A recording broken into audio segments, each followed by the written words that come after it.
So, lots of you have been here many times. Lots of you have worked at NM4M. It's weird doing a pitch a presentation about sales to a group of techies, but hopefully it'll be a little bit interesting for you about how we go around our process of, I guess, trying to sell stuff to our clients. So for those of you that don't know, NM4M is a business that builds transactional retail apps, as David's kind of talked a lot about today with Android and iOS.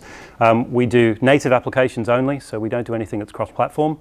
And we build apps for some of the biggest high street names. So lots of people you would know, people like River Island, Selfridges, Debenhams. You can see the icons on the back wall. There's a few new ones coming soon. And so I guess I wanted to kind of go through and talk about some of the stuff that we do to try and prepare ourselves when we go and pitch to clients, and the type of things that clients talk to us about when we go and see them. And I guess, you know, if you're ever in that situation where you're having to go and pitch an idea or talk to people, hopefully it might be useful for you. I put some titles up here. You want an app, are you crazy? This is often what our conversations start with customers. I want an app, I must be crazy. That's definitely how most of our clients feel at the start. And then hopefully we get to the point where it says, I have an app, I was crazy not to have one. So we're going to talk a little bit about kind of how we get through that process and what that ends like. So whenever I start a presentation or I'm going towards talking to a client, a lot of it is about building trust and credibility. So it's about us trying to tell our customers why they should choose us, but doing that in a way that isn't, you know, strong from a sales point of view. I'm not in here trying to beat you up or tell you why it's amazing, why it's terrible if you don't have an app. It's really about us trying to build some trust and credibility. And so I've got two pictures there. One, trust me, I'm an engineer. Trust me, I'm in sales. I try to be more on the engineer side and less on the sales side. It doesn't always work, but usually that's kind of where we start. So I've got a couple of our typical NM4M corporate slides that we use when we go and talk to clients. It's usually about, as I said, trying to build that credibility. So trying to talk about who we've done business for before, the people of the apps that we work with, tries to show some sort of level of size and scale and the type of things that we do. We talk a bit about our evolution. We talk about where NM4M came from, why we have this stupid name called No Need for Mirrors, and what that's all about. Because we started with this crazy idea of building a virtual fitting room. Chris, over in the corner there, who's our head of architecture, has been with us for 10 years this year. And so we talk a little bit about that, about the virtual fitting room, longevity, where the company has come from. There's lots of small startups and people out there, and particularly when you're talking to large companies like Selfridges and Debenhams and people, that longevity is quite important. So we talk a little bit about our story, where we've come from, try to personalize it a little bit, trying to make people empathize with you, feel a little bit more, you know, wow, you guys have come from Edinburgh and you've done this and it's really cool.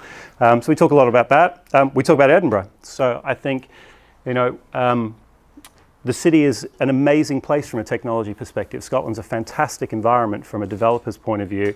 And certainly Edinburgh is an incredible city filled with lots of amazing talent. We have great universities that produce that talent for us. And we talk to our clients about that. You know, when we went to see Saks the first time in New York, they desperately wanted to choose a US company to build their apps.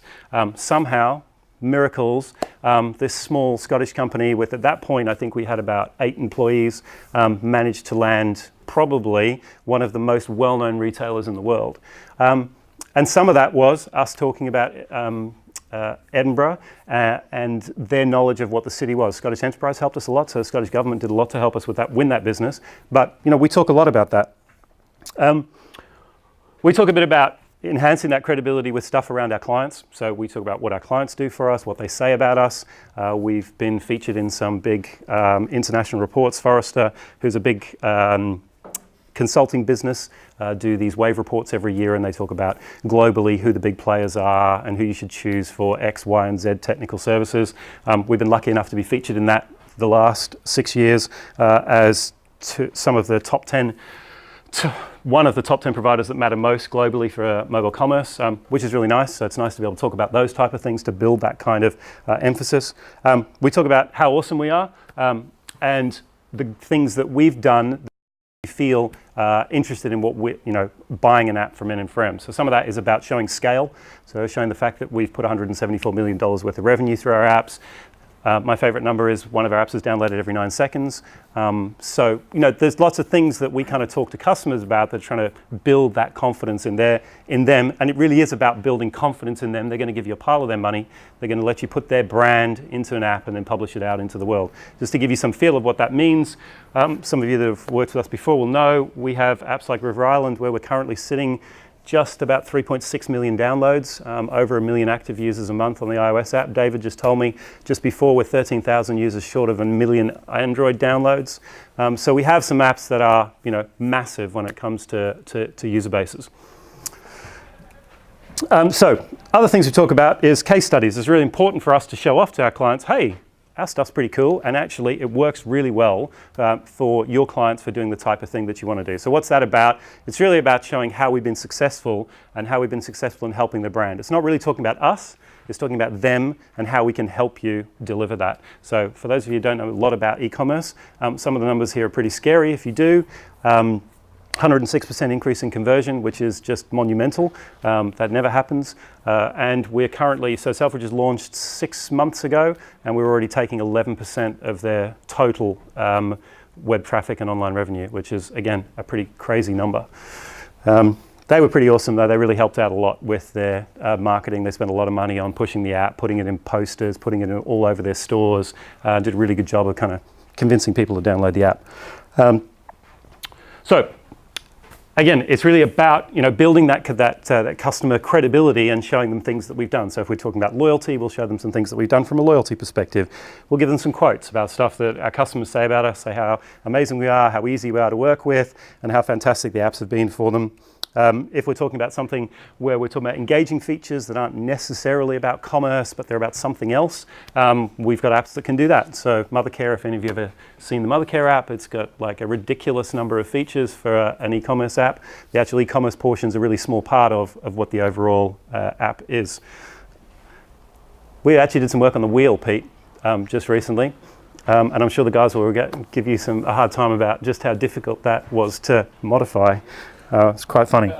And then we talk a little bit about, why, who we've been working with for how long, and that trying to give you that kind of continuity or level of continuity.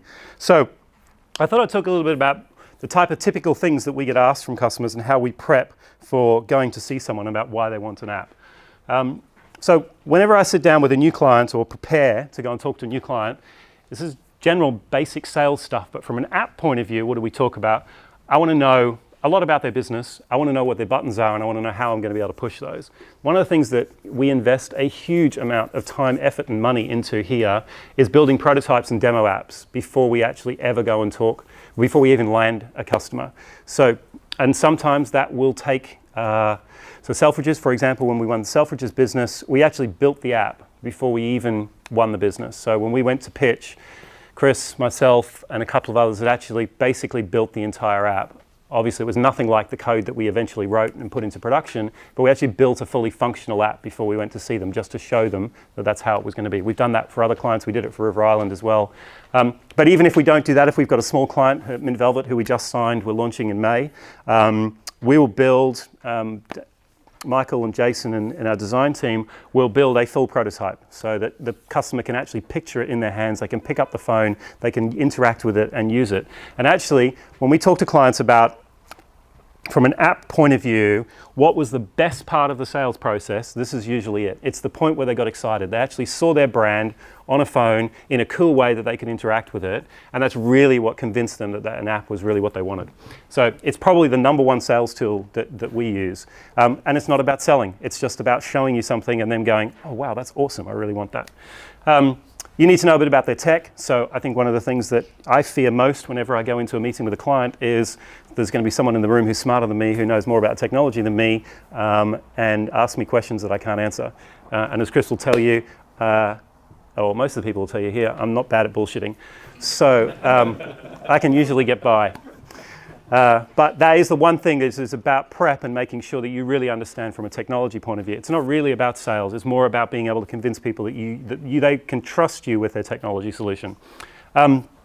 Knowing things like Agile. Is Agile something that they really aspire to? So we talk to lots of really, really big customers who actually would love to do Agile, but it's the last thing their business has even remotely capable of delivering, but they love the concept of someone could come in and maybe show them how to do agile or help them do something that's more agile. So that's important as well. And obviously understanding their business goals as well is clearly important. The other thing, depending on who it is you're talking to, is numbers. So being able to baffle people with numbers. David talked about some numbers before around Android and iOS and what the penetration was and how many people had what and all those types of nice things. So we also spend a bit of time putting some cool numbers together that will help our customers understand, or potential customers understand, why they might want to use an app. And we'll talk in a second about that particular question. So just numbers, there's tons of them. They're all over the internet. You can find tons of numbers. You can find numbers to support pretty much any argument you want. And so it's about finding things that you can back up, you can stand behind, and you feel confident talking about. And there's tons of them from all sorts of different places. So then we get to the major question, which is the one that we always get asked, app or web. So if you've ever spoken to any sort of business that has a mobile website at the moment, they're all like, well, why do I have an app? I've got a mobile website. And we have that conversation constantly when we're talking to clients about what they want. Usually, and my standard response to that is you don't want one or the other, you want them both, because they're different types of clients, different types of customers, and you're appealing to different types of people. So you really need both to drive your business forward. So I don't really subscribe to this one versus another. I think there's lots of reasons why you would want a mobile app. There's lots of reasons why you would want mobile web, and two have very different characteristics. If you look at the slide over here on the side, you'll see that actually there's tons of stuff online about, well, an app's better for this, or mobile web's better for this, or an app's better for that. And there's tons of things. But effectively what it comes down to is, for us, when we're talking to our clients, if you want the best possible user experience, you need an app. And ultimately, that's what it comes down to. If we're trying to create the best possible touch point for your brand, an app is the place to do it. So why would they have one? There's a few reasons. I guess the obvious one is if you're building a game, then you're definitely going to want an app. Features that can be only accessed from the OS. So we're building an app at the moment that is using some pretty cool features from with the camera and doing real-time analysis of the image processing. And so the only place we can do that really successfully is with an app. If you've got lots of offline usage, another great reason to actually have an app, albeit, yes, there's lots of stuff in cross-platform frameworks at the moment that are trying to deliver that kind of offline experience, and certainly cross-platform development is changing and improving all the time. But as we start to use more and more of the OS features and more from the phone, there's always things that the phone can do in the OS that we can't do from a cross-platform perspective. So performance, yes, becoming less of an issue, but certainly performance is one of those. Messaging, again, has been a big thing in the past. It's becoming less of a thing these days, but messaging is still a huge deal. And as I said, we want to build the best possible experience. So I thought it might be interesting just to have a look at some questions that we get asked, some fun stuff. I have a website, why would I want an app? Well, actually, you might not, and we actually do that. I'm very honest about that with some clients. Can you track everywhere my customer goes? I get asked that a lot. Yeah, we can, but we'd probably be breaking the law, and there'd be lots of stalking claims against us. But lots of people want to know that, like, do they go into another store? When do they go to the toilet? Stupid stuff like that. How many downloads will I get? So this is another favorite that clients like to ask you. Well, I'll build this app. How many downloads am I going to get? Yeah, well, if I knew that, I wouldn't be here, that's for sure. I definitely know the lotto numbers for next week. But it's one that's very, very difficult to predict, as you can imagine. So we try to steer clear for those type of things. This is a favorite of our customer support team. As we're building an iOS app, and a customer said to us, how do I install it on my BlackBerry? Well, just install iOS, surely. That's the easy solution, right? Yeah, we get this one a lot too. So, and this is about, on the not so funny side of that is customers having a total lack of knowledge and lack of understanding about technology. And particularly when you're talking to marketing people and things, their understanding of, oh, well, I'll just build an app. Well, that means surely I must have it for iOS and I must have it for Android because you're going to build me both. Well, that's obviously, as you all know, that's not necessarily the case. So we have lots of discussions about that one too. Can we pay Apple to review it quicker? So this goes back to David's point about what's better for Android or iOS. We get lots and lots of times with that. Well, can't we just give Apple some money and they'll review our app in an hour? Facebook get their apps reviewed in an hour. Yeah, well, Facebook do lots of things, but not all of us have that opportunity. No, we don't. But if you give me more money, I'll make Chris work faster. And the favorite is, can we have it ready next week? So you do this great pitch and everyone goes, that's amazing, I really want that app, can we have it tomorrow? And I think that's, from an app perspective, that's something that we always manage with our customers is it's going to take a little while. We've got to get it right, we've got to get the design sorted out, and we need to make it work. So some more serious ones though. I have a website where I want an app, and I think this is the one that we always get challenged with. I've talked a little bit about that before, but we constantly get challenged with that. And even when we have existing apps, so even when we have apps, so for those of you that worked, well, John did most of his life here on Debenhams, and there was a good example where a client who was a client of ours for a very long time for iOS and Android decided actually after having an app for a number of years that it just wasn't worth it for them and that the business that they were getting from the app was so small they went back to just having mobile web. I think they regret it now, but that's kind of where we got to. Can you develop once in something like Xamarin? Yeah, absolutely. That's just not what we do. So yes, you can, and I think you'll see lots and lots of people, more and more, that are doing cross-platform development. And as I said, it has its place. It just doesn't have its place here. Our view of the world is that we're trying to build the best possible user experience we can, and our feeling is that we can only get that from a native perspective. Another one that people will talk to us a lot about is, that's great, I've paid all this money for my app, now I want to do an update, how much does that cost? And that cost issue is certainly one of the challenges we have when we're trying to convince our clients, particularly initially, to get into the app business, is about how much is it going to cost. I'm going to have to keep doing development, more releases, I've got Android, I've got iOS, I've got iPad, I've got all those sort of things, and that is a challenge.